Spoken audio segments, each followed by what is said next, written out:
Hola y muchas gracias por acompañarnos hoy. Venimos estudiando la historia de algunos himnos que se cantan en la actualidad en muchas iglesias. Al estudiar la historia, lo que vivió el escritor de tal himno, eso mismo nos ayuda a apreciar aún más las letras que componen estos himnos. La historia que vamos a ver hoy es la historia del himno Gracia Admirable, o también se conoce como Sublime Gracia, que fue escrita por John Newton. Este himno relata la vida personal de él, nos cuenta de diferentes circunstancias que él vivió. Podríamos decir que es su autobiografía. Al leer el texto de este himno, uno puede ver que viene de un hombre que vivió una vida inmoral y que se convirtió en uno que camina a la luz de la palabra de Dios. A menudo se puede escuchar de que uno habla de que la gracia de Dios se aprecia más o se siente más cuando uno se apartó tanto de Él siguiendo el camino del pecado. Y eso es lo que vamos a ver hoy. En las afueras de Olney, Inglaterra, se encuentran los restos del hombre más agradecido, quizás en toda la historia, por el amor y perdón de Dios. En el año 1730, Inglaterra reinaba sobre los océanos del mundo, y para John, siendo que era hijo único de un capitán inglés mercantil, una vida en el mar parecía ser su destino. Sin embargo, en su niñez, su madre soñaba con otro futuro para su hijo. Elizabeth Newton era una mujer devota a Dios y buscó enseñar a su hijo de lo espiritual mientras oraba tanto que algún día se entregara a servir a Dios en el ministerio. Ella, sin dudas, tuvo una grande influencia en su niñez al enseñarle a leer. Le enseñó también de la Biblia, le enseñó himnos y le enseñó a orar. Con el tiempo, John llegó a decir que los himnos y las escrituras de la Biblia que aprendió de su madre siguieron con él de por vida. Poco antes de cumplir los 7 años, su madre Elizabeth muere de tuberculosis, y para John, esta pérdida de una madre y mejor amiga era algo devastador. Su padre termina inscribiéndolo en una escuela, pero después de 3 años abandonó la educación para unirse a la tripulación del barco de su padre. La vida en el mar era algo muy dura y llena de tentaciones, y el trabajo de su madre de criarlo con cierta moral y valores religiosos se reemplazaron rápidamente por la rebelión y libertinaje o corrupción. A los 19 años, John se había enamorado de una joven llamada María Catlett. Siendo que él era un joven desafiante, pero con muy buenas habilidades en el mar, fue secuestrado cuando estaba en una taberna y lo forzaron a que se uniera al servicio militar. Fue asignado a un buque naval británico y, enojado él por haber perdido su libertad, disertó del servicio militar. Al intentar escapar, lo atraparon y lo pusieron en cadenas, lo desvistieron y le dieron latigazos en público, humillándolo delante de todos. Años después, él describiría lo profundo que era su desesperación. Él mismo decía: «Mi corazón estaba lleno de indignidad, vergüenza y temor. Me han rebajado al nivel más bajo, expuesto a los insultos de todos». Los eventos que se llevaron a cabo los siguientes 4 años hicieron poco en cuanto a ayudar al espíritu de John. Fue rebajado de rango al más bajo posible por su insubordinación, y él rogaba a su capitán por la oportunidad de salir del servicio militar. A su asombro, le aprobaron esta petición y fue parte de un intercambio con un buque mercantil que se dirigía hacia África. Mientras era trasladado al otro barco, John no tenía ni la más mínima idea de que estaba por enredarse en uno de los peores crueldades de aquellos tiempos, pero que en su momento se consideraba algo respetable y bueno y se pagaba muy bien: la trata de esclavos. En aquellos tiempos se buscaba mucho a esclavos jóvenes y fuertes para trabajar en los campos, y era un comercio brutal llevado a cabo por gente aberrante. John encajaba muy bien con la tripulación porque llevaba mucho enojo en su interior y lo único que buscaba era salir del servicio militar. Ahora se encontraba rodeado de puro maldad y lo inmoral. Para entender un poco más de su persona, John se burlaba abiertamente de su capitán con poemas y cánticos obscenos, los cuales se volvieron populares porque se sumaban los demás a cantarlos con él. Y por ciertos problemas que él tenía con sus propios colegas, a menudo lo dejaban sin comer hasta casi morir. Al pasar el tiempo, decidieron encadenarlo y luego lo obligaron a trabajar en una plantación de la colonia británica. Al pasar unos meses en ese lugar, John empezó a sentirse como en casa, hasta que volvió un barco a buscarlo por su experiencia en el mar, y era otro buque de esclavos. John Newton se ganó la reputación de ser el hombre más vulgar que jamás había conocido su propio capitán. Era obstinado, se emborrachaba mucho y no paraba. Siendo que la cultura normal para estos hombres era vulgar, John iba aún más allá, creando palabras nuevas, excediendo los límites de lo que ellos consideraban vulgar. Y era en estos tiempos que la semilla que había sembrado su madre en él empezó a florecer. En marzo de 1748, en el regreso de las Américas hacia Inglaterra, John había encontrado un libro llamado El patrón de un cristiano y comenzó a leerlo. Fue durante una tarde en el que él estaba tratando con este asunto de su propia depravación, se levantó una tormenta tan violenta sobre el Atlántico que las olas barrieron a algunos de los que estaban expuestos a ellas en la cubierta. El barco se iba rompiendo y ellos estaban muy lejos de llegar a su destino. Pasaron 2 días y 2 noches en esta tormenta. Por horas, los hombres trabajaron duro al tratar de sacar el agua que se metía en el buque. Pensaron que se iban a morir todos. John Newton y otro compañero se habían atado de tal forma que no fueran arrastrados por las olas. Y mientras estaba ahí, podía ver su vida como si la observara en una pantalla, viendo todo lo que vivió y cuán inmoral se había vuelto. Le vino a la memoria pasajes bíblicos que su madre le enseñó de chico, y al notar que probablemente esto sería lo último que él iba a vivir, él mismo pensó, ¿Dios sería capaz de perdonarme aún después de que lo rechacé?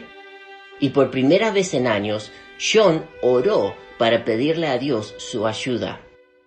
Así que se desató y decidió ir a la cubierta para tomar el timón y así intentar mantener al buque estable.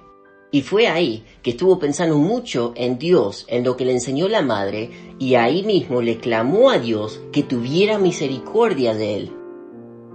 Pasaron 2 semanas y arribaron a Lough Swilly, Irlanda, y él no podía dejar de pensar en la desesperación que vivió y su clamor rogando por la misericordia de Dios.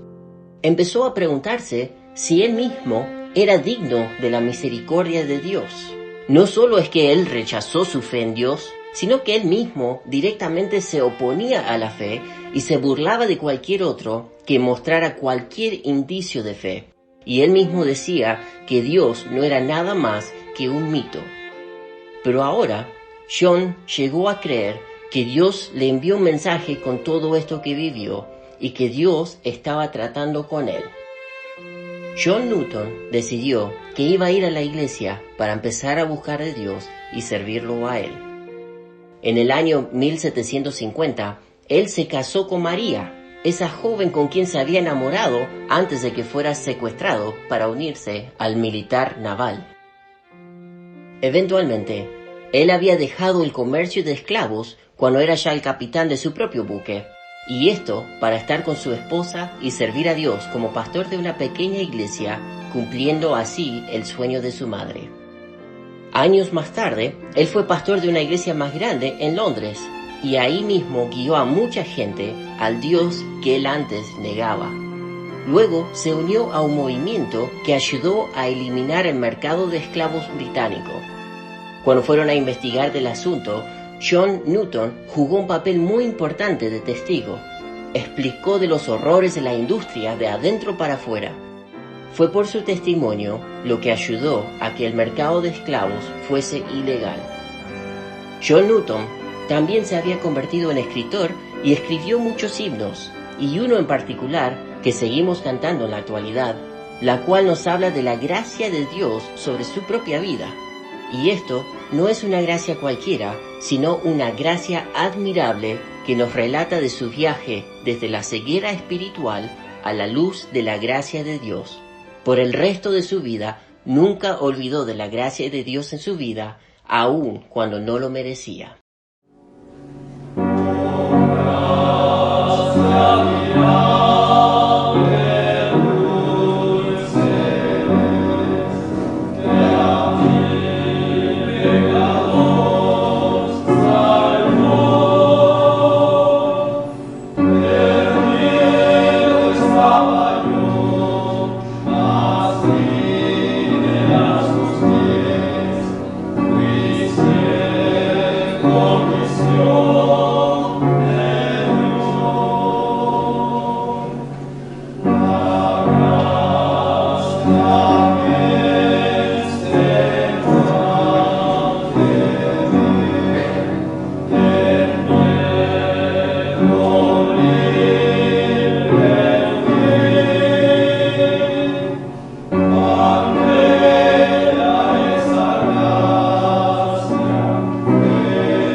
Esta historia es como la de muchos con quienes he tenido la oportunidad de hablar de Cristo.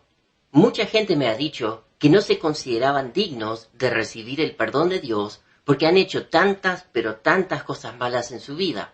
Y tampoco querían ir a la iglesia porque les daba vergüenza el sentir de sucio que llevaban en su interior. Hubo un caso en particular de una persona que había ido a la iglesia de chico y se había apartado y se entrelazó tanto en las drogas que se metió a tal punto que lo buscaban a quemarropa, con arma para dispararle por ser parte de un grupo no muy bueno que digamos. Con lágrimas, esta persona me miraba y me decía que reconocía que el camino en que se encontraba era malo y quería de verdad volver a la iglesia y dejar todo eso atrás. Pero su temor era traer peligro a la gente en la iglesia por si alguno de la otra barra se enteraba de que él estaba ahí, no sea que pasaran a alguno de otra barra en moto tiroteando a la iglesia. No quería poner en peligro de vida a los demás de la iglesia. Fue triste su historia. Con lágrimas me decía que quería cambiar porque sabía que Dios le ofrecía otra vida que la que él estaba llevando. Lo invité vez tras vez, ofrecí buscarlo a escondidas en otro lugar y dar vueltas por si alguien buscaba seguirnos, pero el miedo lo frenó. Y este asunto del miedo es algo que paraliza a muchos, el miedo al desconocido. Que si Dios me pide cambiar, ¿después qué voy a hacer? ¿Después qué vida voy a llevar? Miedo quizás a ser juzgado por otros en la iglesia, ¿qué van a pensar de mí? Miedo a que Dios quizás no esté dispuesto a perdonar mi vida por todo el daño que hice. Esta historia de John Newton es la de un hombre que vivió pura maldad. La forma en que se trataba a los esclavos era algo pero tan inmoral, inclusive tan inhumano se podría decir. Llenaban al barco de tal forma que no entraba ni una persona más en él. Donde estaban los esclavos, tenían todos ellos acostados uno al lado del otro, y luego encima de ellos tenían otra hilera, podríamos decir, como si fuera que estaban apilando una persona sobre el otro, como un estante. Algo común en aquello tiempo eran las enfermedades, como la malaria, en ese ambiente. Hasta John mismo llegó a enfermarse de esto. Y John vivía de esto, el maltrato hacia los demás, la borrachera, el idioma tan vulgar y sucio. Y fue por esta razón que cuando clamó a Dios, al principio él dudaba si Dios era capaz de perdonar a un hombre tan vulgar como él. Y la respuesta que encontró es un sí, claro que sí. Acompáñenme, por favor, al libro de Romanos, capítulo 1. Quiero leer un versículo acá. Romanos, capítulo 1. Vamos a leer el versículo 16. El apóstol Pablo fue quien escribió la carta esta a los creyentes en Roma y le dice lo siguiente, en capítulo 1, versículo 16. Porque no me avergüenzo del Evangelio, porque es poder de Dios para salvación a todo aquel que cree, al judío primeramente y también al griego. No dice ahí que es poder de Dios para salvación a todo aquel que cree. Todo no excluye a nadie, no importa cuál sea tu trasfondo. Nos dice este pasaje que el Evangelio son las buenas noticias de Jesús, de su muerte, sepultura y resurrección. El Evangelio es poder de Dios para salvación, es su poder. La salvación es algo que no depende de ti, de quién eras, de quién eres, lo que hiciste o lo que estás haciendo. La salvación de la condenación eterna, el perdón de pecados, es algo que Dios nos ofrece a cada uno de nosotros. Es algo que depende de Él, no de nosotros. La Biblia es clara que todos nosotros hemos pecado, a diferente grado quizás, pero para Dios un pecado es un pecado. Acompáñenme al capítulo 3, Romanos capítulo 3. Leamos el versículo 10 y después el 23. Romanos 3, el versículo 10 y después el 23. Como está escrito, no hay justo ni aun uno. No hay ni uno que sea justo. Versículo 23. Por cuanto todos pecaron. Ahí está otra vez esa palabra, todos. Por cuanto todos pecaron y están destituidos de la gloria de Dios. O sea, separados de la gloria de Dios. Todos nosotros hemos pecado.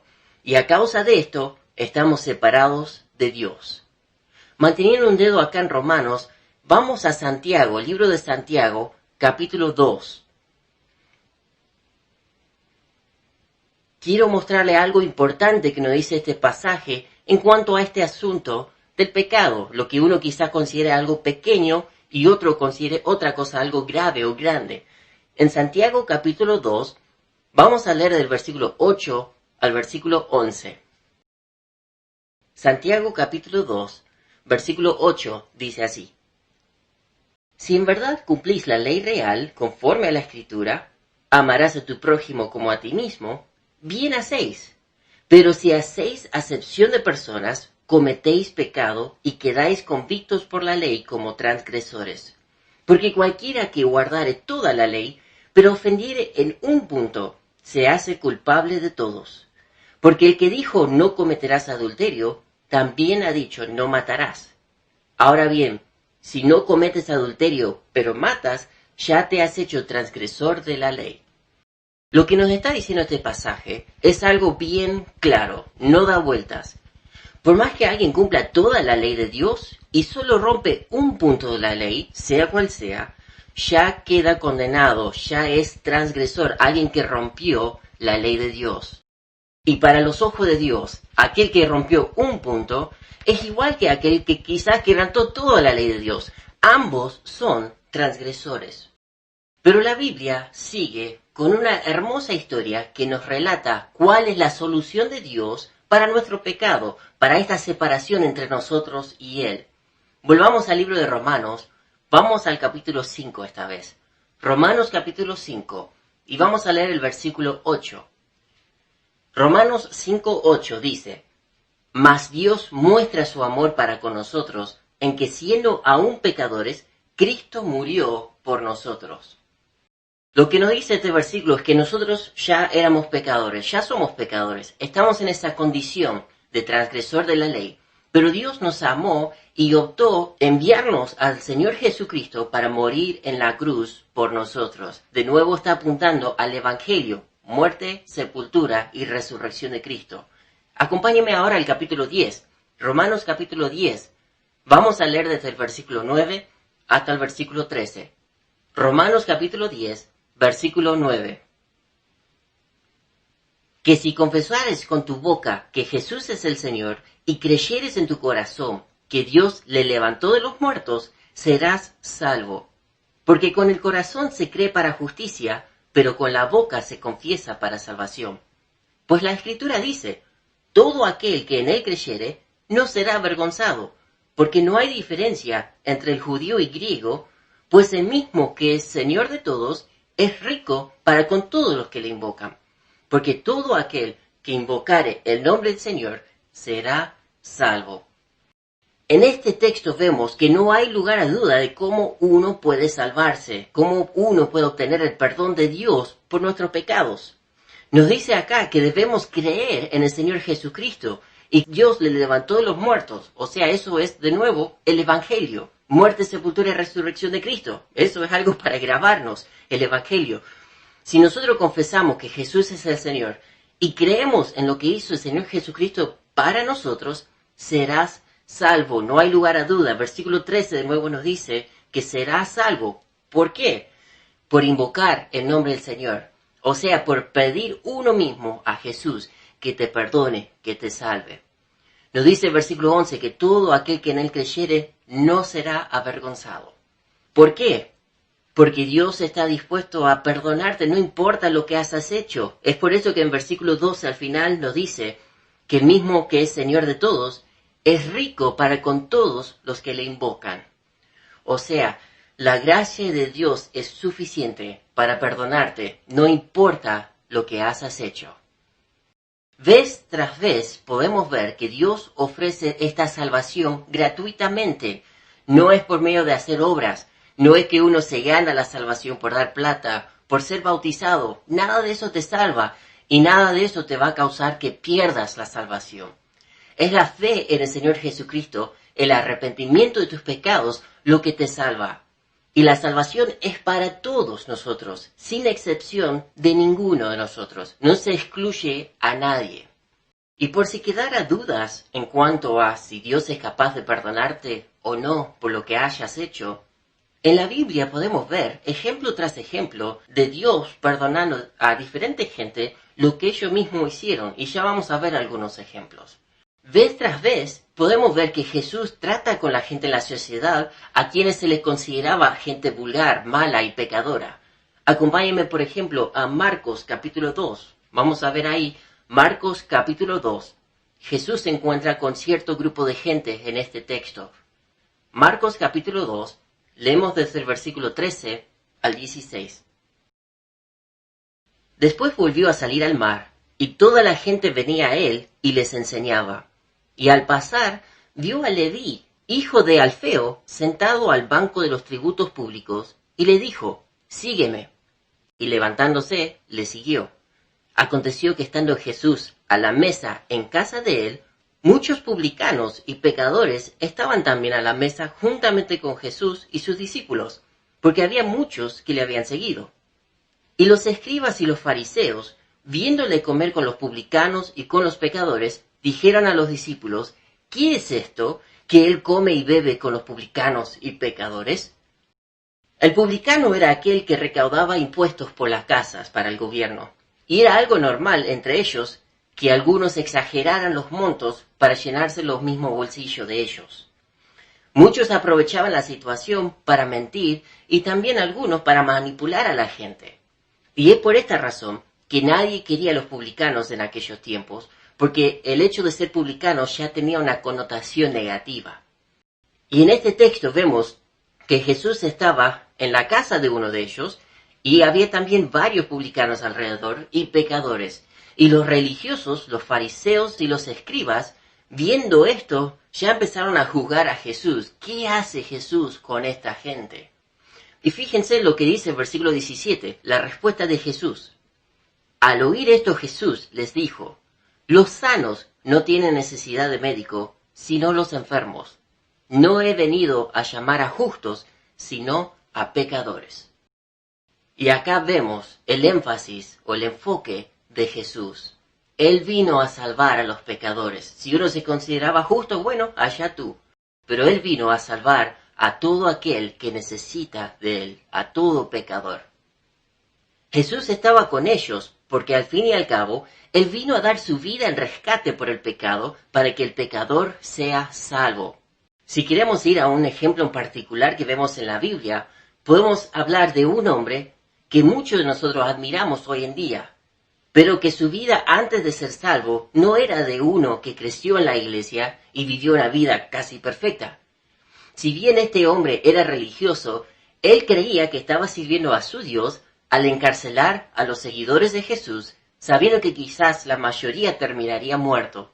Y lo hacía con celos, con todas las ganas, porque creía que estos seguidores del camino de Jesús merecían desaparecer.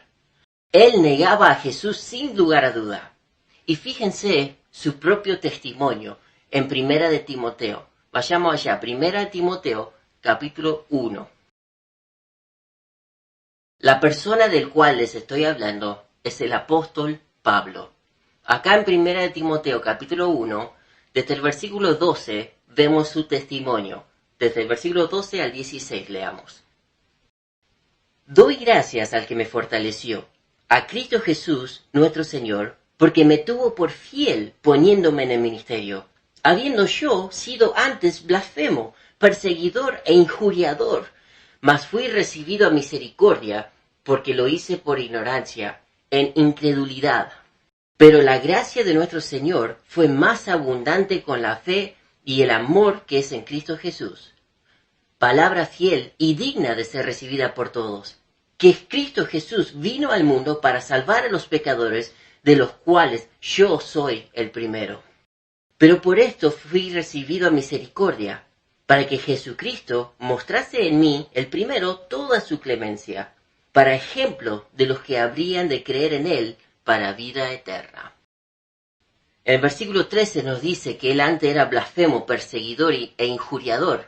Injuriador significa uno que ofende a una persona por atentar contra su dignidad, honor, credibilidad, por medio de algún hecho o insulto. Y esto era Pablo, uno que injuriaba y blasfemaba porque iba directamente contra la dignidad, el honor y credibilidad, aún el mismo Señor Jesucristo iba en contra de él. No solo se oponía a los creyentes que seguían a Jesús, sino que directamente se oponía al mismo Señor Jesucristo. Y aún así, siendo uno que negaba al Hijo de Dios, que perseguía a sus seguidores, llevando a muchos de ellos a la muerte, aún con este trasfondo, Dios lo salvó a él. Se le apareció a él cuando estaba en camino a una ciudad llamada Damasco para encarcelar a unos cuantos creyentes que se encontraban allí. Y es por eso que vemos acá, en este texto, que Pablo se consideraba el primero. Fíjese versículo 15. Cristo Jesús vino al mundo para salvar a los pecadores, de los cuales yo soy el primero. Él se consideraba uno de los peores. Y él mismo reconoció en el versículo 16 que por esto fui recibido misericordia, para que Jesucristo mostrase en mí, el primero, toda su clemencia, para ejemplo de los que habrían de creer en él para vida eterna. Lo que nos dice acá es que Dios mismo salvó a Pablo de tal manera y hubo un cambio tan radical en su vida como para ejemplo de los que habrían de ser salvos después. Porque podemos mirar atrás y ver que Pablo fue uno que conoció personalmente la gracia admirable de Dios, así como John Newton, y Dios cambió sus vidas de lo malo que eran, de toda esa mugre en que ellos estaban metidos, y lo usó para su gloria y su honra. La gracia de Dios es suficiente para ti también. La salvación es el poder de Dios y Él lo ofrece a cada uno de nosotros. Para todo aquel que piensa que Dios no es capaz de perdonarte a ti en particular por la vida que has llevado o que llevas, no es verdad. Esas son las mentiras que el diablo quiere que te creas para paralizarte, para que no te entregues a Dios. Hoy, muchos conocen al apóstol Pablo de la Biblia, pero pocos hablan de su vida anterior, antes de que conoció a Cristo. Hoy cantamos el himno Gracia Admirable sin saber de la historia detrás de esto, de cómo vino de un hombre que vivió una vida muy, pero muy fea, una vida inmoral, lleno de pecado y depravación. Pero así como Pablo, John Newton también llegó a un punto donde optó recibir a Jesús, creer en Dios y cambió su vida. Y no fue por sus fuerzas, fue Dios que lo transformó y le dio una vida nueva. Y hoy cantamos un himno que atestigua de la transformación de un hombre vil y pecador a un hombre nuevo, ahora hijo de Dios. Dios puede y quiere perdonarte. ¿Por qué no le aceptas hoy? No hay más excusa. Oremos. Padre, te damos gracias por tu gran amor hacia nosotros y a través de este mismo himno podemos ver la historia de un hombre, John Newton, y cómo tú salvaste su vida, siendo que era un hombre tan cruel y tan malo. Y Señor, te damos gracias porque la salvación sí, es tu poder. Tú puedes transformar nuestras vidas, no importa en qué nos hemos metido. Tu gracia es suficiente para perdonarnos y limpiarnos de estas cosas. Y Señor, te ruego si hay alguien entre nosotros escuchando este mensaje que aún no ha tomado esta decisión de recibirte como Salvador personal, que hoy sea el día que se arrepienta, que se arrodille para pedirte a ti que lo salves. Te doy gracias porque a través de la Biblia vemos vez tras vez que la salvación es algo que tú ofreces porque nos amas y es algo gratuita, que solo depende de nuestra fe, no de nuestras fuerzas, no de nuestros hechos. Y te doy gracias por esto. Obra en nosotros, Señor, que seamos agradecidos por el amor que nos mostraste a través de tu Hijo, el Señor Jesucristo. Gracias también por los signos que podemos seguir estudiando, porque vez tras vez vemos que nos enseñan cosas que justamente vemos en la Biblia. Y en este caso podemos ver cuánto nos amas y que solo es por tu gracia que podemos ser salvos. Gracias, Señor. Te lo pido en nombre de Jesús. Amén. Si hay alguien entre los oyentes que quiere hablar con nosotros, quiere pedirnos oración, quiere pedirnos aconsejamiento, le pido que por favor se contacte con nosotros. Así le podemos ayudar con la Biblia. No es por lo que yo creo como pastor, es qué dice Dios y es por eso que le guiaremos con la Biblia para ver la voluntad de Dios para tu vida. Que el Señor les bendiga. Nos vemos en la próxima.